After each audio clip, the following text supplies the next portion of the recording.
The information provided by Trading Forex Price Action to you does not constitute personal financial advice. The information provided is of a general nature only and does not take into account your individual objectives, financial situation, or needs. It should not be used, relied upon, or treated as a substitute for specific professional advice. Hey guys, this is the weekly forecast for October 10th through the 14th of 2022. Okay, and today I don't have much time, so I'm going to be skipping the intro and the outro. Alright, so let's cover the Aussie NZD pair. Alright, this is a monthly chart. We'll start off with an overview.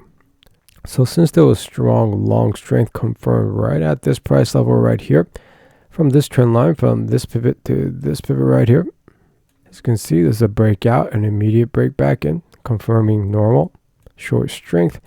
However, many months later, price came right back up to that pivot where that normal short strength was created, and thus creating strong long strength.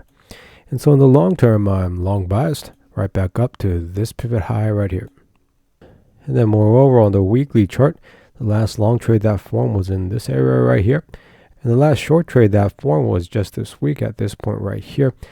And for the time being, this long trade seems stronger than this short trade. So in the short term, I'm also long biased right back up to this pivot high right here. Okay, let's talk entries. Alright, this is a weekly chart. Let me run you by what's been happening on this pair for the last couple of months. So back in February of this year, there was a strong long trade that formed right here. And then about 2.5 months later, there was a weak short trade that formed right here. And so at this point, the bias was long, or in other words, price was likely to reach this pivot high before reaching this pivot low. And that main target was hit at this point right here, while simultaneously making another weak short trade. So again, the weekly bias was long, but now price was likely to reach this pivot high right here before reaching this pivot low. Then about a month and a half later, that main target was hit, and again, another weak short trade formed right here, still keeping the weekly bias long, but now price was likely to reach this pivot high before reaching this pivot low. And then just this week, we got a new short trade that formed right here. And so the bias parameters is between this pivot high and this pivot low.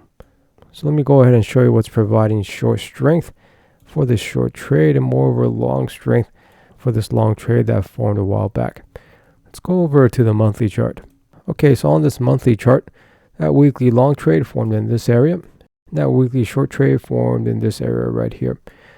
Now, in terms of the price elements providing long strength for this initial long trade is this big gap right here. So let me show you the levels for that gap. Okay, so the upper level is at 1.0661 and the lower level is at 1.0579. Okay, and the only thing that's providing long strength for that weekly long trade is this big gap right here. Now, in terms of short strength for that weekly short trade, there's 3 gaps at play, and that's this one, and this one. Let me go ahead and show you the levels for that. Okay, so the upper level for this first gap up here is at 1.1560. The lower end is at 1.1455. The small gap right here, the top end is at 1.1428. And the lower end is at 1.1411. And then more of the big gap right here, the top end is at 1.1337. And the lower end is at 1.1251. Okay, now in this case, these 2 gaps up here are providing short strength for that short trade. However, this big gap right here is providing long strength for that short trade. Now, the way you want to deal with this is that since this upper gap up here is slightly bigger than this gap right here that's providing long strength, you basically want to subtract the size differential. So if you take the width of this gap right here and subtract it from this gap right here, I would say you get a gap about maybe this size. Okay, so what's providing short strength for that weekly short trade will be a gap around this size right here and this other gap right here. Again, because this bottom gap right here is subtracted from the short strength of this big gap up here.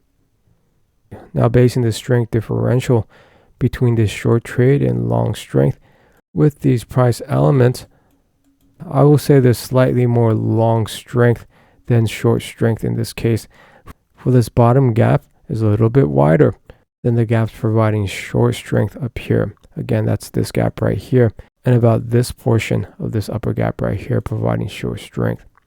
Okay, so going strictly from these price elements, there seems to be slightly more long strength than this short strength. But moreover, you also want to remember, like I mentioned on the overview, there's overarching long strength on this pair, which further adds more long strength to that weekly long trade right here. Okay, and if you're having trouble understanding what I'm talking about in terms of long strength and weekly biases, please watch my price action trading course. For that course is designed to provide you the necessary information so you can understand these forecasts. All right, so again, going strictly from these price elements, there seems to be more long strength than short strength. All right, so let's go back to the weekly chart. All right, so back on this weekly chart, going strictly from those price elements, this long trade seems to be stronger than this short trade. So for the time being, the weekly bias is long, or in other words, price is likely to reach this pivot high before reaching this pivot low right here. Okay, but I'm going to be watching the lower confirmations, where they do have the ultimate say in terms of these biases. So let me go ahead and show you what I'll be looking for in terms of lower confirmation. Let's go to the daily chart. Okay, so on this daily chart, you're on this trend line from this pivot to this pivot right here. Now, if we could get a break out, an immediate break back in, now this creates normal long strength.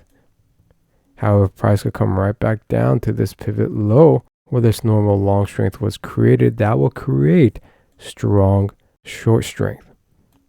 And then moreover, if we could get a V-shaped recovery at this point right here where this strong short strength was created, that's going to make extreme long strength, and that's going to confirm that weekly bias into being long. Okay, and moreover, since this pair does have monthly overarching long strength on it, that is going to set up the opportunity for a mid-road entry. So hypothetically, if we get this extreme long strength right here at this pivot right here, that stop loss will also be placed at that point right here because it's a mid-road entry. And the main target will be at the weekly bias's main target right up here. And again, since we have overarching long strength on this pair, I'll be willing to extend a portion of that trade up to higher levels. Okay, but that said, this weekly bias just formed. So in terms of lower confirmations, we are going to need to watch how it plays out. And preferably, I much rather have price come down a little bit more before making lower confirmation of long strength, creating more distance to our target and thus our profit potential increasing. Okay, then I'll keep you guys updated on the midweek analysis series. All right, so that's it for this week's forecast. I hope you guys have a great week, and thanks for watching, guys. Okay, bye.